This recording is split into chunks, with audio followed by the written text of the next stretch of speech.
পুলিশি হেফাজতে থাকার সময় এক যুবককে পুলিশ মারধর করে, এর ফলে মৃত্যু হয় এক যুবকের। এই ঘটনাকে কেন্দ্র করে কার্যত মঙ্গলবার রণক্ষেত্রের চেহারা নেয় ঢোলাহাট থানা এলাকা। নিহত যুবকের পরিবারের পক্ষ থেকে ভোলাহাট থানার ভারপ্রাপ্ত পুলিশ আধিকারিক রাজদীপ সরকারের বিরুদ্ধে একটি অভিযোগ দায়ের করে নিহত যুবকের বাবা। এই ঘটনার পর বুধবার ঢোলাহাট থানার সামনে নিহত যুবকের পরিবারদের সঙ্গে নিয়ে ভোলাহাট থানার সামনে বিক্ষোভ দেখায় আইএসএফ এর নেতৃত্বরা।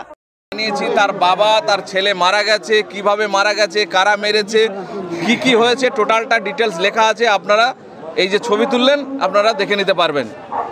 আমরা দাবি করেছি এই কপির বাইরে দ্রুততার সঙ্গে যারা এই মৃত্যুর আসামি, যারা মার্ডার করেছে তাদের অবিলম্বে অ্যারেস্ট করতে হবে।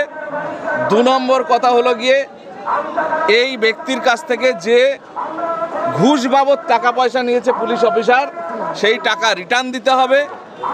আর এনার যে অপুরন্ত ক্ষতি হলো, তার একটা সদ্য বিবাহিত স্ত্রী, তার গর্ভে সন্তান, এর কি হবে? এর সম্পূর্ণ ক্ষতিপূরণ সরকারিভাবে একটা ব্যবস্থা করতে হবে। মেয়েটার একটা কাজের ব্যবস্থা হোক, উপার্জনের সরকারি কোনো একটা ব্যবস্থা করতে হবে এবং এককালীন কোনো সহযোগিতা। এই দাবিগুলো আমরা ওনার কাছে রেখেছি। উনি আমাদের কপি রিসিভ করেছেন। উনি বলেছেন 100% উনি আন্তরিকভাবে ওনার নিজের পরিবারের লোক হিসেবে উনি যেটা করতেন সেটাই করবেন, করে এর ব্যবস্থা করবেন। আমরা 2 জনের নাম দিয়েছি, যারা সরাসরি মেরেছে, তার সঙ্গে আরও অফিসার যারা যুক্ত, এই কথা বলা হয়েছে। এই যে ঘটনা, মূল অভিযুক্ত এসআই রাজদীপ সরকার, তাই তো? এই যে ঘটনা কিভাবে দেখছেন?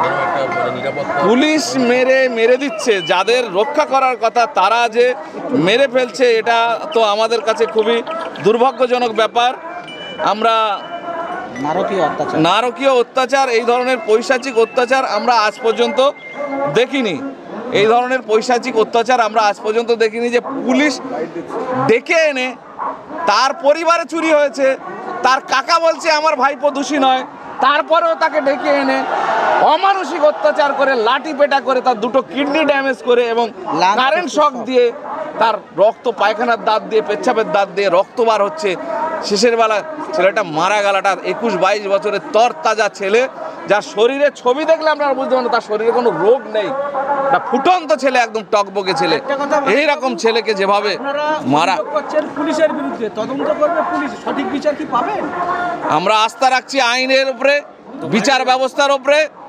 আমরা তো এসপি আমাদেরকে কথা দিয়েছেন, আমরা ভরসা না রেখে কোথায় যাব? পুলিশের উপরে ভরসা রাখছি, পাশাপাশি আমরা বিচার ব্যবস্থার উপরে ভরসা রাখছি।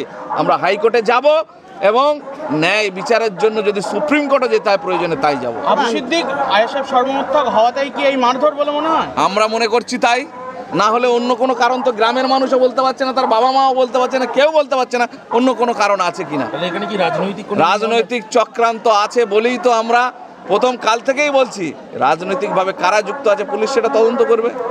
এই অফিসারের সঙ্গে রাজনৈতিক কোন নেতারা যুক্ত হয়ে কাজ করেছে? আমরা তো শাসক দলের নেতাদের কথা বলছি, তৃণমূলের কথা বলছি, যারা এর সঙ্গে যুক্ত হয়ে এই কাজ করেছে।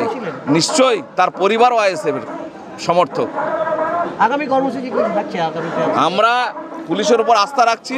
তারপরে ধাপ হচ্ছে কোর্ট। আমরা কোর্টেও যাব, কোর্টের দ্বারস্থ আমরা ন্যায় বিচারের জন্য। ওর আরও তো উচ্চতর কোর্টে যেতে হলে যাব।